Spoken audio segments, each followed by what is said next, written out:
पश्चिमी उत्तर प्रदेश में पीएम मोदी का आज बड़ा कार्यक्रम। ग्रेटर नोएडा में जेवर एयरपोर्ट का करेंगे शिलान्यास। कृषि कानून वापस लेने के बाद पश्चिमी यूपी में प्रधानमंत्री का पहला बड़ा कार्यक्रम। दोपहर 12:50 पर शिलान्यास का मुहूर्त। शिलान्यास के बाद रैली को संबोधित करेंगे पीएम। 2.5 लाख लोगों के शामिल होने की उम्मीद। दुनिया का चौथा और एशिया का सबसे बड़ा होगा जेवर एयरपोर्ट। 1 लाख लोगों को मिलेगा रोजगार। पहले चरण के निर्माण में 10,050 करोड़ की लागत, 2024 तक तैयार करने का लक्ष्य। दिल्ली के आरकेपुरम इलाके में जहरीली गैस फैलने की अफवाह, मची अफरा तफरी। स्थानीय लोगों का दावा, कुछ लोग हुए बेहोश, लोगों की आंखों में हुई थी जलन। अब तक साफ नहीं गैस लीक हकीकत या अफवाह। आंखों में जलन की शिकायत के साथ कई लोग अस्पताल में भर्ती। कॉलोनी के पास ही है सीआरपीएफ और एनएसजी का कैंप। पुलिस ने दोनों कैंपों में भी जाकर की पड़ताल। संसद सत्र के पहले दिन ही पेश होगा तीनों कृषि कानूनों को वापस लेने का प्रस्ताव। 29 नवंबर से शुरू होगा शीतकालीन सत्र। मोदी कैबिनेट ने भी दी कृषि कानूनों को वापस लेने पर मंजूरी। अब संसद में पूरी होगी प्रक्रिया। कैबिनेट की बैठक हुई तो उसमें इन सभी औपचारिकताओं को पूरा करके कैबिनेट ने तीनों बिल वापस लेने का जो औपचारिकता है उसको पूरा किया है। पीएम गरीब कल्याण अन्न योजना को अगले 4 महीने के लिए बढ़ाने के प्रस्ताव को मंजूरी। कैबिनेट की बैठक में मुहर। राष्ट्रीय अप्रेंटिसशिप ट्रेनिंग योजना को अगले 5 साल तक बढ़ाने की भी मंजूरी। रोजगार में मिलेगा फायदा। कैबिनेट के फैसले पर राकेश टिकैत का जवाब, अभी खत्म नहीं होगा किसान आंदोलन। एमएसपी की हमारी मांग पर हो बात।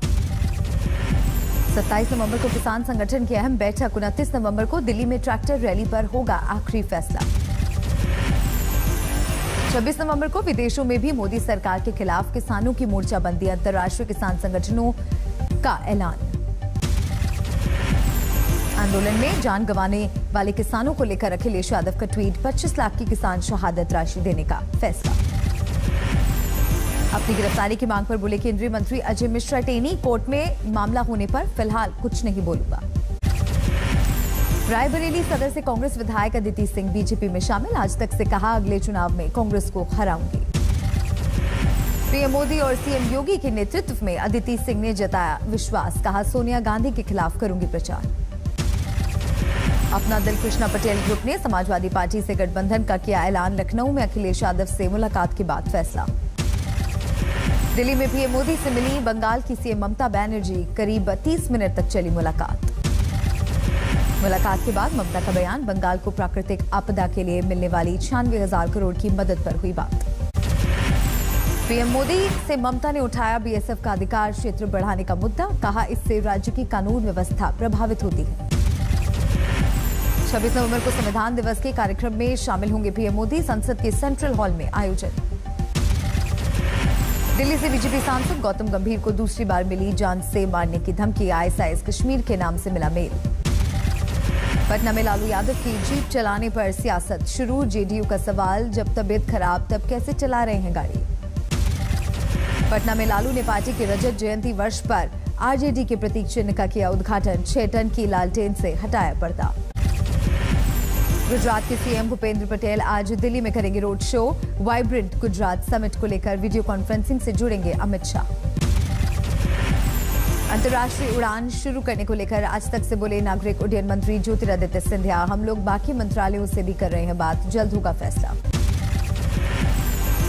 राजधानी शताब्दी, दुरंतो, वंदे भारत, तेजस और गतिमान एक्सप्रेस में केटरिंग सेवा बहाल। कोरोना की वजह से अब तक बंद थी सर्विस। मुंबई में राज ठाकरे से मिले पूर्व मुख्यमंत्री देवेंद्र फडणवीस। नए घर पर हुई मुलाकात। मुंबई के पूर्व पुलिस कमिश्नर परमबीर सिंह ने चंडीगढ़ में की होने की पुष्टि। आज तक से बातचीत में कहा जांच के लिए जल्द आऊंगा मुंबई। 9 दिसंबर को जननायक जनता पार्टी के 3रे स्थापना दिवस पर झज्जर में रैली। तैयारियों पर सिरसा में अध्यक्ष अजय चौटाला की मीटिंग। सोनीपत पहुंचे जेजेपी के मंत्री अनूप धानक। स्थापना दिवस पर कार्यकर्ताओं को दे रहे हैं निमंत्रण। पूर्व केंद्रीय मंत्री और कांग्रेस नेता कृष्णा तीरथ का केजरीवाल पर हमला, कहा पंजाब में महिलाओं को हर महीने 1000 रुपए देने का वादा, जुमला। बांदा में बीजेपी कार्यकर्ता का अनशन, 44 दिन बाद भी बेटे के हत्यारे गिरफ्तारी से दूर, माता पिता ने की न्याय की मांग। बिहार के पूर्व मंत्री जय कुमार सिंह के सामने सीएम नीतीश के खिलाफ आवाज, कैमूर में मंच से एक कार्यकर्ता ने उपलब्धियों को बताया जीरो। तमिलनाडु दौरे पर बीजेपी अध्यक्ष जेपी नड्डा, कोयम्बटूर में राज्य बीजेपी प्रभारी सीपी राधाकृष्णन के घर पर की मुलाकात। झुंझुनू में राजस्थान के मंत्री राजेंद्र गूढ़ा का बयान वायरल, अधिकारियों से कहा कैटरीना कैफ के गाल जैसी हो सड़क। पंजाब में सीएम चन्नी के खिलाफ केबल ऑपरेटरों का प्रदर्शन, मासिक बिल 100 रुपए करने के फैसले का विरोध, मुख्य cable service provider company Fastway ने प्रेस कॉन्फ्रेंस करके जताई नाराजगी। Cable service provider company Fastway ने सीएम चन्नी के फैसले को बताया तुगलकी फरमान, कहा इससे 5000 केबल ऑपरेटर होंगे प्रभावित, मुख्यमंत्री से निर्णय वापस लेने की अपील। दिल्ली में ममता बनर्जी से मिले बीजेपी नेता सुब्रमण्यम स्वामी, टीएमसी सांसद अभिषेक बनर्जी के घर पर हुई मुलाकात। दिल्ली के ललित कला अकेडमी में आजादी के अमृत महोत्सव के तहत चित्र प्रदर्शनी, भारत माता एवं भारत के नायक के नाम से आयोजन। कर्नाटक के कलबुर्गी में पीडब्ल्यूडी के जूनियर इंजीनियर के घर पर एंटी करप्शन ब्यूरो का छापा, पाइप में मिला कैश और सोना। बिहार में मधुबनी के चनौरागंज पंचायत बूथ पर पुलिस का लाठीचार्ज, कई मतदाता घायल, ग्रामीणों ने किया मतदान का बहिष्कार। आंध्र प्रदेश के गुंटूर में एक शख्स की बेरहमी से पिटाई, टीडीपी का सत्ताधारी दल के कार्यकर्ताओं पर आरोप। हरियाणा के रेवाड़ी में शताब्दी ट्रेन में बम की सूचना पर प्रशासन अलर्ट, सर्च ऑपरेशन के बाद फर्जी निकली खबर। देश में 24 घंटे में कोरोना के 9283 नए केस, 437 मरीजों ने गंवाई जान। भारत में सक्रिय मरीजों की तादाद घटकर हुई 1,11,481, पिछले 537 दिनों का सबसे कम आंकड़ा। महाराष्ट्र के स्वास्थ्य मंत्री राजेश टोपे का बयान, दिसंबर में आ सकती है कोरोना महामारी की तीसरी लहर, लेकिन कम होगा असर। इंदौर में ठंड बढ़ते ही बढ़ा कोरोना का आंकड़ा, करीब 4 महीने बाद एक ही दिन में सामने आए 10 से ज्यादा मामले। भारत में अब तक 118 करोड़ से ज्यादा वैक्सीनेशन, 24 घंटे में 76 लाख से ज्यादा लोगों को लगा टीका। एमपी में छिंदवाड़ा के अमरवाड़ा तहसील में जमीन विवाद में महिला से मारपीट, आरोपी अब तक गिरफ्त से बाहर। रायसेन में ट्रैक्टर ट्रॉली से टक्कर में 3 बाइक सवार युवकों की मौत, लोगों ने सिलवानी उदयपुरा मार्ग किया जाम। दुर्ग में निर्माणाधीन अस्पताल के चौकीदार की हत्या, अस्पताल परिसर में लाश मिली, जांच में जुटी पुलिस। कोलकाता में गैरकानूनी कॉल सेंटर में सीआईडी का छापा, 10 लोगों की गिरफ्तारी। रुड़की में कोर्ट के आदेश पर बच्चों को लेकर ससुराल लौटी महिला ने घंटों किया गेट पर इंतजार, परिवार ने फिर भी नहीं खोला गेट। महाराष्ट्र के कल्याण में चौंकाने वाली घटना, प्रेमी और प्रेमिका ने किया नाबालिग भाई बहनों का यौन शोषण। महाराष्ट्र के चंद्रपुर में वीडियो कॉल पर लड़कों को अपने जाल में फंसाकर ब्लैकमेल करने का सनसनीखेज मामला, जांच में जुटी पुलिस। झारखंड के रामगढ़ जिले के पतरातू भुरकुंडा सड़क मार्ग, तेज रफ्तार का कहर, पेड़ से टक्कर के बाद कार में लगी आग, 4 लोग झुलसे। बोकारो के सेक्टर 12 थाना क्षेत्र में एक महिला का मिला कटा हुआ सर, थाने के बाहर ग्रामीणों की भीड़। केरल के पलक्कड़ में आरएसएस कार्यकर्ता संजीत हत्याकांड में पुलिस को मिले अहम सुराग, सीसीटीवी में हत्यारों की कार हुई कैद। राजस्थान में झालावाड़ के फेलखाना इलाके में प्रॉपर्टी डीलर के घर फायरिंग का मामला, हिस्ट्री शीटर सोनू ठाकुर पर आरोप।